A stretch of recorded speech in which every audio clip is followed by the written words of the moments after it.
Okay, I think we can slowly start. I will start with an introduction anyway, so people can still join during the introduction before we dive into the technical part. So today the topic of the webinar is Romax to Adams. And before we dive in, I would like to say a few words about Insuma. So you might have maybe some questions about Insuma and what relationship we have with Hexagon, with Romax, with Adams. So Insuma is an exclusive business partner for former MSC Software, which is now known under the name of Hexagon Design and Engineering. And we are operating in Benelux since 2010. And since 2024, we became a business partner of DDS and their software Femtools, and Diabatics and their software called Stream. And again, we operate in 3 countries. We have over 100 customers. We work with various industries, and we also have a technical team with a total expertise of over 100 years in CAE. And this allows us to provide support and services such as trainings and experts on demands. So this is about Insuma. And the speakers today, it's myself, Alina Lisak. I'm a business development manager at Insuma. We have also Rob Ling, who you might know already, some of you, he's our Romax expert. And Alexis Del Rio, some of you might know him as well, he's our Adams expert. I will not stop any longer on this slide. If you want the details, you can screen the slide. I'll go further. Some of our major references, some of our customers in Benelux, we basically work with any big names. We work with European Space Agency, we work with Toyota, with DAF Trucks, with the DEF, with Philips. So basically you name it, and we probably work with them. And a few rules about questions and answers. If you have any questions during the webinar, just type them in the chat and we will try to answer them after. And if you don't have time, then we will reach out to you after the webinar and answer to your questions. And with this one, I will hand over to Alexis to deep dive into the webinar.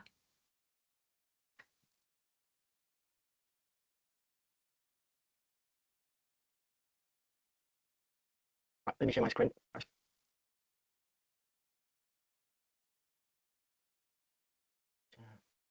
Can you see my screen? Yes, sorry. Yeah. Okay. So this is basically the introduction of what we're going to be talking today. I'm going to be covering a little bit of what system dynamics and Hexagon is, in particular with a bit of information on Romax and Adams. We're going to have a deep dive into both Romax and Adams with both a demo. And then in the end, I will be explaining a little bit of some enhancements we have after this. So we're going to gear and variability, and I got a slide on Adams Swartran. So design and engineering software is one of the divisions of Hexagon. We're basically divided in 4, and depending on the software we are playing with, then you will be in one or the other. In this case, we are related to system dynamics, so we got Adams and Romax together.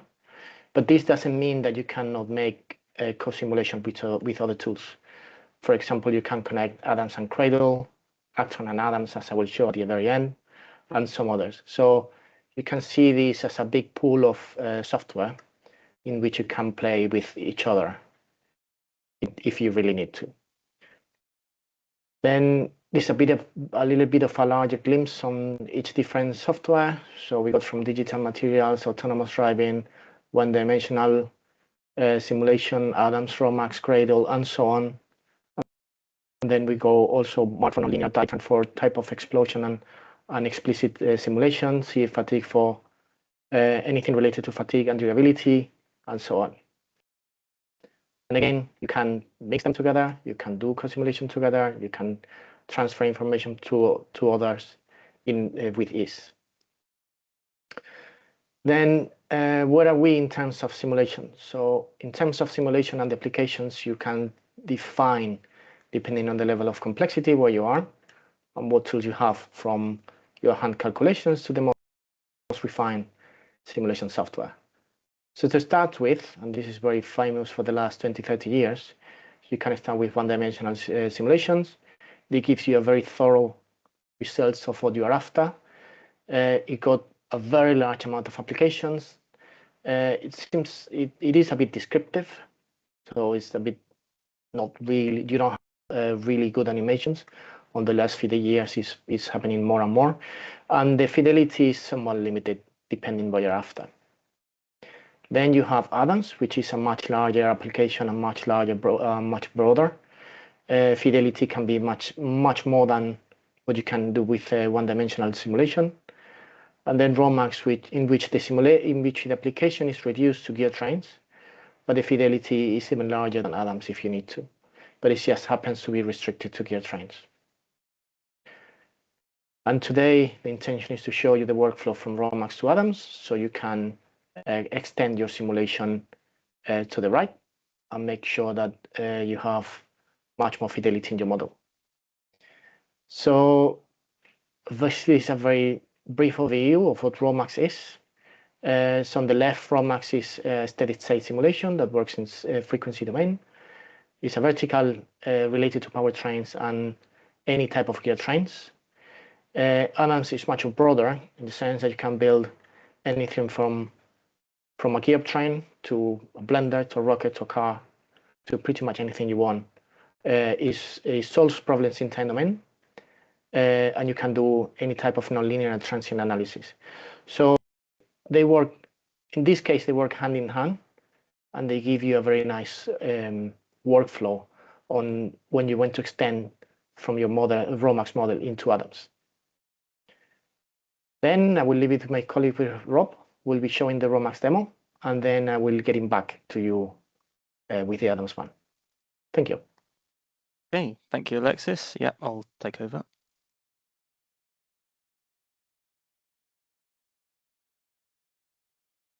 So, some people on this call, I know for a fact, will know what Romax is and what it.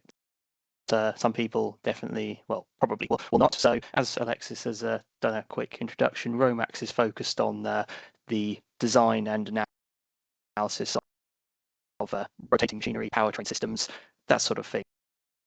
It's a bit more specialized than Adams, but of course, it still has its own values. So essentially, why would you, if you're focused on Adams, why would you use Romax to start with, and what results can you get, and how can you build a model in Romax and move it over to Adams? So I've got a demo that I've done, which is not live; it's pre-recorded. So here I've taken a system which just has one shaft missing. So I'm just going to show the process of building one shaft, connecting it to your model, which of course the principles will extend to all of the other shafts in the model if you were to build it from first principles. So to start with, we've just created a shaft, we've just defined a length, and now we're specifying where in our system we want it to be. So defining coordinates and relative to one of the other shafts as well. So of course that makes creating new shafts and positioning components a whole lot easier. So you can see we've already got our shaft in place, but of course this is quite a simplistic view. So now it's just a case of profiling our shaft. So first up, we're going to depth change is going to happen, whether it's going to be to our outer diameter, to our bore, or to both. So I'm just adding all of those in one go. You can see it's a fairly simple process. It doesn't exactly take very long to do. And then once we've added all of our steps in, there's only a couple more to do. Then we can start adjusting the actual shaft profile. So there we go. All our steps are added. So I'll go to section number 1, change the diameter accordingly. So I'll just change the outer diameter there. Second one was fine, didn't need a change. Third one, or section number 4 even, change the outer diameter. And then if I just jump forward a little bit, because there's 12 sections to this. So the outer diameter and the bores start getting changed later on in the shaft. So and you can see that I'm doing all of these in one go, because of course chances are you'll have a component drawing with you, so it's very easy to build one of these shafts up because you know all of the dimensions already, and you can see it's only taken maybe 2.5 minutes, 3 minutes, and just after we've finished the final section, then our shaft will be complete as far as the shaft component's concerned. So press OK, and there we go, complete profile already done. So now it's just a case of actually adding the components to it. So of course our shaft needs to be supported by bearings. So now I'm just adding a bearing, which of course is probably going to be already known from your, say, your component drawings, your specifications. So defining a bearing, choosing where it's going to be on our shaft, what's the press fit going to be on the inner race, what's the connection of the outer race going to be, and what's the thing going to be, all of them. And then, okay, we've connected that up. So there's our bearing. So one on the other side now as well. To maybe jump through that a little bit because it's a slightly repetitive process, but you can see how quick and simple it is just to build up your model.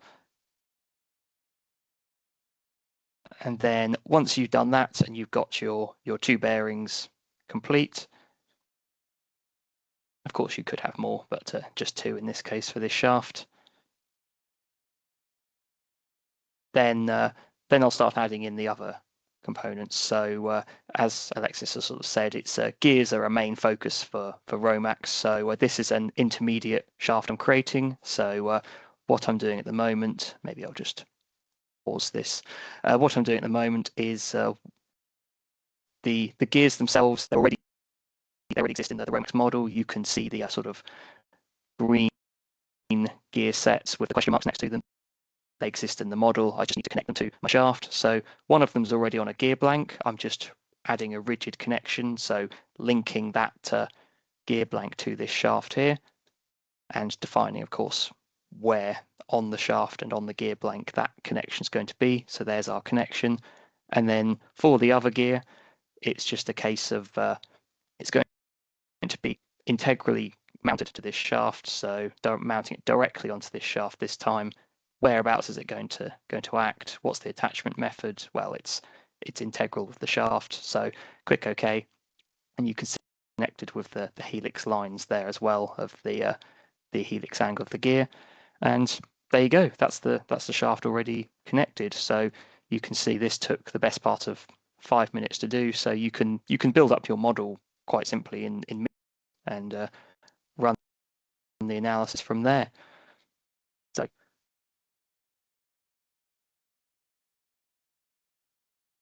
just as a quick slide of what sort of results can you get once you've finished building up your model. So really it depends on what sort of results you want to get, but just as an example of results for gears. So here I've got an image top left of safety factors for your gears. So we've got 4 gears in this model, 2 gears.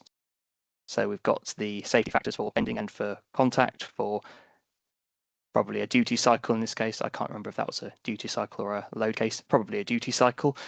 Then, of course, bearings are a key focus as well. You don't want your bearings to fail during your duty cycle analysis. So at the top right, we've got for a load case, we've got the contact stress during one full rotation, 360 degrees, and how that stress varies across the width of the bearing and across around the rotation as well. That's just for one particular load case.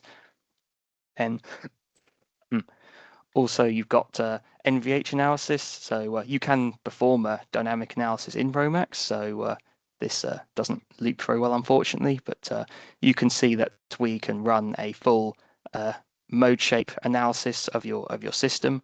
So you can see exactly how that's going to behave at certain frequencies under certain torque conditions, and then efficiency as well. So you can perform a full speed torque sweep of your input and see where your system is operating efficiently and where it's not very efficient. So of course, that's all great, But of course, Adams has some advantages over Romax. So in that case, you might want to take your Romax model and move it over to Adams, which has been since 2022. So how the actual export works, it takes your Romax model and the export, which is a .r2a format. So I've got a couple of images later, but you can just save your model as a .r2a from Romax, which opens cleanly into Adams. And then all of your components are then translated into their Adams equivalent. So you can take a model like this in Romax and it appears in Adams like this just upon opening the model, which is lovely.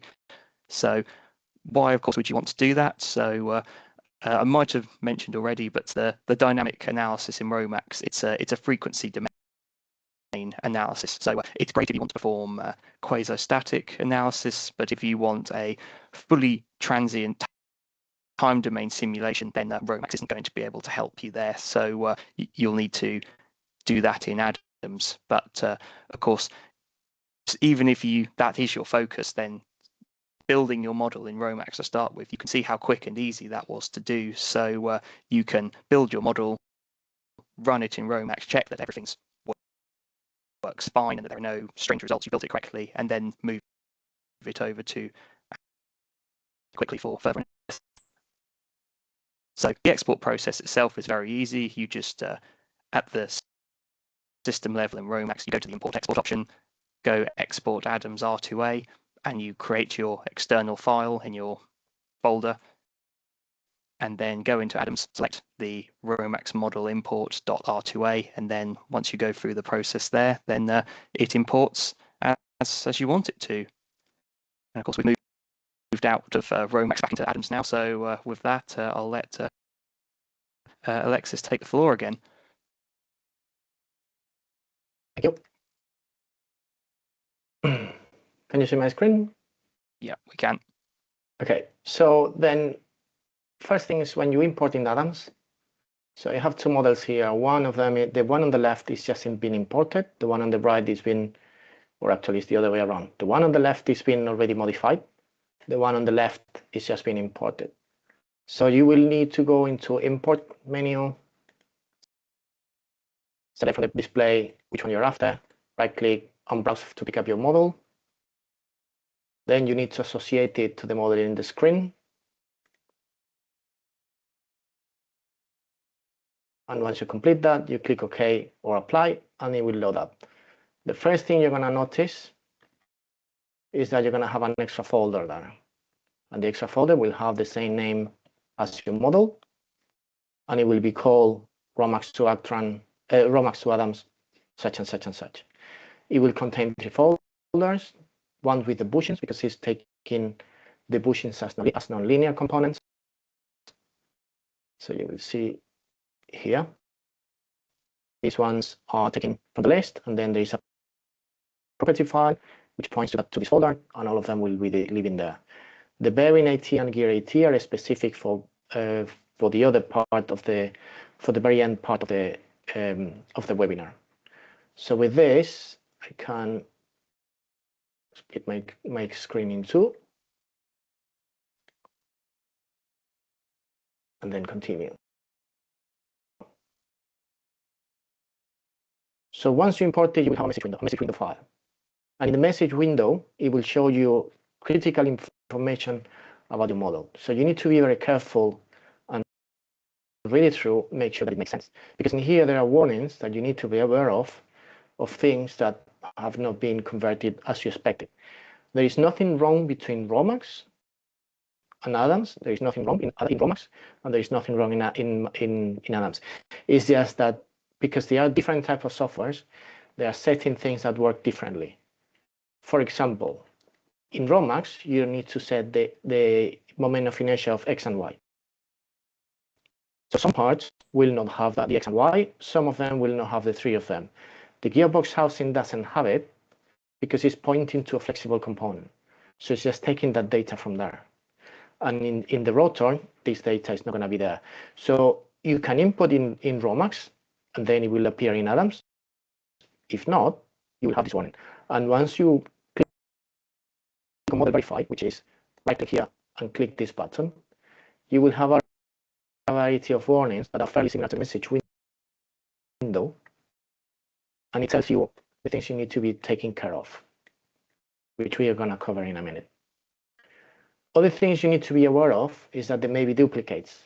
In this case, there's some the gearbox housing is mounted to the ground through a bushing, this red bit, but there's a mount part in between, which means that you have two stiffness rates here and a component in the middle. So you are halving the rate, which is not really ideal, and you have one part too many. So another 6 equations of motion that really don't add value. So the intention here will be that you review the property file in the bushing, make sure that the curves are correct for each direction, and maybe you want to disable the mounts. That's why here in the forces, the stiffness have been disabled because the mount has been disabled too. Other things you may have in Romax, you can play and run simulations with bearings not being aligned. If you import them like that into Adams, there's going to be some joints that are not going to be correctly set, which means you're going to have a deviation and you need to sort it out. To sort it out is fairly easy because you normally will have, you go into one of the menus, you go Command Navigator, you type here joint, you click on Modify, and once you're in Modify, you review which one is incorrect, and then click on Fix, because this one is fixed, as you can see here, type Fix. Then I want to review which one is the right one. I can type, I can pick, or I can browse. And then once you're there, select the right one, and then you do right click, modify. My menu will be somewhere there. It's behind my session.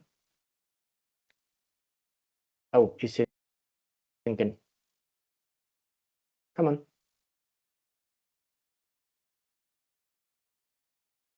So you will need to make sure that the location of this marker or the orientation, as it says in the message window, works according to this one here. Right click, modify. Unless you want to go back to Romax and then make sure that in there there's zero misalignment. Other things you need to be careful of, duplications. You may have duplications of maybe some bushings together with a joint, or you may have duplicate joints. Again, this is not something wrong in Adams. This is not something wrong in Romax. It's just that Romax works in such a way that in certain conditions create 3 joints. That Adams understands the joints. So you will need to disable 2, otherwise you have your model over constraint. And in this case, you may want to disable the bushing, or you may want to disable the joint. That's completely up to you, and that will be depending on your workflow. So this is an explanation of how to modify and make sure that the joint is correctly aligned. An alternative way, and this will be a bit longer, is that you go into the specific joint, you click on Info, you click on each marker, then if I click here in the text, it will be highlighted there at the top, then I click on Modify, and then I need to make sure that the location and orientation is the same. I find this longer, personally, than going to the Command Navigator, but it's completely up to you to do it one way or the other. Other things, once you have finished with that, then you want to prepare your model for simulation. Adams is not really aware of the specific of your model, so you need to tell it what you want to do. There are some geometry settings that you may want to play with the contact set with the gears, and those are the gear settings are here. Right click, modify. It's referring to these 2 at the bottom. You want to make sure that the tessellation is correct for the contact that you're going to have between the teeth. Then there's also some contact settings you need to be aware of and make sure they are approximately correct. Then the model from Romax brings a set of motions and force elements to replicate the type of workflow that it was happening in Romax. So in the import model, they will be disabled. So you only need to enable them. The function will be set to 0. So it's up to you to use one motion or the other, or a force element. The force elements here are, in this specific case, they are set in the output. So you see here there's one for each side, one for each side. You need to select which one you want. So the only thing we need to do here is, for the specific model, is generate a motion on the motor, and then select a torque on the output. I then modify the function to replicate one of the workflows from Romax. So I'm ramping up to 1500, pretty much 1500 RPM in about 0.4 seconds. And then I'm applying a torque on the output at the same pace. So I will have a fairly smooth curve going from 0 to 1500 RPM. Once you set that up, you need to play with the solver settings. You need to set the solver settings because, again, these are set as default. And the default normally are very coarse. They will be very coarse for this model. So you can go into solver settings, equilibrium, and you really need to set equilibrium here, because otherwise you're going to have trouble when the gear meshes and start the simulation. You're going to have lots of transients. Remember, we are running the simulation in a very short time, which means if you don't get rid of the transients, then you're going to have trouble because those transients will not die out in the time of the simulation. So try to be thorough, try to make sure your model goes through equilibrium. In this case, settings were not very different, even though the numbers look bad, they were not that different from the original ones. Once you have that, then another idea is that you may want to run an scripted simulation. You may not be interested from 0 to 0.4, so then you run it in a coarser steps. But you may want to concentrate from 0.4 to 0.5, so then you make your time step much shorter. So in general, it will be good if you try to run an scripted simulation. Then we go into results. So here, I did not disable the mounts. So remember, I was saying that we have too many mounts. We got duplication of mounts. So I did not disable this. I wanted to see how it behave, how much it oscillates, and how bad it can get. So I can evaluate what's happening on each one against the time domain. Other things I can do, I can say, as I said, we got a ramp up from 0 to 1400 in 0.1 seconds. Then it stays there in a steady state. So I can create an FFT, check the frequency in the range of interest, plot against the amplitude, and then check the peaks for different type of studies. Okay. Then I can also get the force magnitudes for the bearings. These ones are on either side of the differential shaft. The only thing I did is offset the curves left and right to make sure that they are separated so I can see better. Clearance bearings, there's lots of different channels you can set. Thrust bearing forces, torque magnitudes, accelerations, axial torsions. So there's lots of different things you can do. For each different impact, you're going to have a track on the specific gear, and then that will give you a certain type of channels. There will be different things you can set, different things you can plot. Some of these will be useful for your for the after work, or it may be good for the debugging. So you can also plot normal forces, or you can select and plot sleeve velocities, sleeve deformations, to be sure that your contacts make sense. There's no strange spikes, and then your model is running robustly. You don't need to always plot against time domain. Against time, you can do against force or torques or any matrix against its length. So you should see if you're going to be spending too much time at peak, if that's going to be worse, that is fixed at the bottom, and so on. So you can plot that and review. Then you can also add flexible components. In here, there's a big difference between Adams and Romax. Romax uses BDFs, Adams uses BDFs and MNFs. BDFs are a very short description. BDFs are used for nonlinear studies.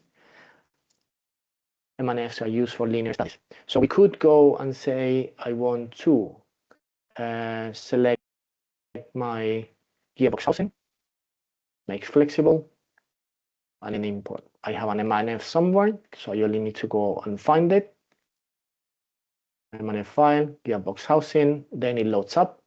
And then I need, before I check the connections, I need to make sure that everything is correctly set. So I can set in X, so I already knew what I was doing. And then I know there's a bit of a deviation, which I can check. So I only need to measure the distance between a couple of points. So I will need to go into my gearbox housing and select, for example, this node against one in the corresponding component in the drive shaft or the wheel bevel, because I only want to move it in a certain direction. And come on, sorry, my system is thinking. The intention is that here you set a second position, a reference position, and it gives you this 21.5 distance. But now my Adams has decided to stop. So if I copy that, paste there, and apply, then I will know that my distance in X is 21.5. So then I only need to move it that way, and then I will be correctly aligned. There are different methods to align them, but you need to be sure that it's correctly set. And then when you go into the connection tabs, and then you see which ones, what markers you need to move, what markers you have to lock, or what markers you have to do different things with, to be sure that when you import the model, everything is in the right place and nothing is gone off and it's not gone out of place. So I'm not going to import that because I don't really need that, but you have the workflow here. There's some other ways of checking it by 3-point method. So you select 3 points in the model, or you can match the reference frame ID and the orientation. Then, as explained already, you go into the connection tabs, and then you need to select which ones you need to make sure they remain in the right place. In here, they are fairly obvious because the distance is 0. Some others will need to be moved, some others will not need to be moved. So this is a decision you have to take. And with that, that's finished with Adams, Romax to Adams. Now I'm going to show you a little bit of what gear and bearing AT is. So this is an extension, a much further extension on what the Romax to Adams can do. So we have imported the models from Romax into machinery, but that doesn't mean that we cannot convert it into a gear and bearing AT. And this will be a very detailed transient simulation in which all the different components you see in the screen can be made flexible. So even the needles, the balls, the spheres, anything, and the rollers. So you can imagine that the simulation time is going to go much higher, but the results will be much more accurate. Why do we want to do this? So we know from FEA that you can apply loads and you can calculate contacts and be very thorough on your design. And we just want to make sure that it works together with multi-body simulations. So you're going to have a fairly fast modeling technique. You're going to have a very large, very advanced contact definition. And basically you standardize a workflow. So you can do anything from optimization efficiencies and VH. And you can also go into durability systems. This means that you can still take your model into other domains in Adams. You could import it into a car, or you could import it into another machine. The workflow is a bit more complex in the sense that you're going to have a property file input in which you get maybe how the gear is being machined. Then you got a very detailed profile. You need to create some meshing and then run Nastran to make sure that you get the right flexible component. There is some setup that you need to make sure you run to verify that your model is correct. So this can become some iterative model to make sure that your verification is correct. Then you need to set the solver settings, and then basically run your simulation. So you could eventually run the same workflow we've done with Romax in a much more detailed way and get much more detailed results like here for the tooth profiles. With bearings, works the same way. So you got a preprocessor in which you import your model or you convert your machinery model. Then you create your meshing, you create your contacts.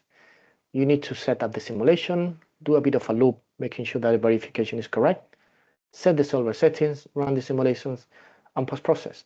So you can run your very complex gear train models into a time domain. For splines, GearAT also got an extension. So again, you will start with a parameter file, and it will be used as the input for your meshing. You can modify it and suit the way you want, and then run Nastran in the background. So you generate the specific files, and then you set up your simulation. So in the end, it's fairly similar workflow for both GearAT and bearing AT are. Some further information, you can go into the Adam's help and have a look and see what's important for you. Finally, what I want to explain is a little bit on what Adams to Adtran is. This is another extension. These are two different software gains from the table I showed you at the very beginning. We already know from what we've been saying that Adams is a multibody simulation tool, and then acoustic simulations is what Adtran is. So after you run an MBS simulation, you can run some acoustics inside Adams, and it's based on the vibrational motion of the flex body in the time domain. This allows you predicting acoustic sounds radiation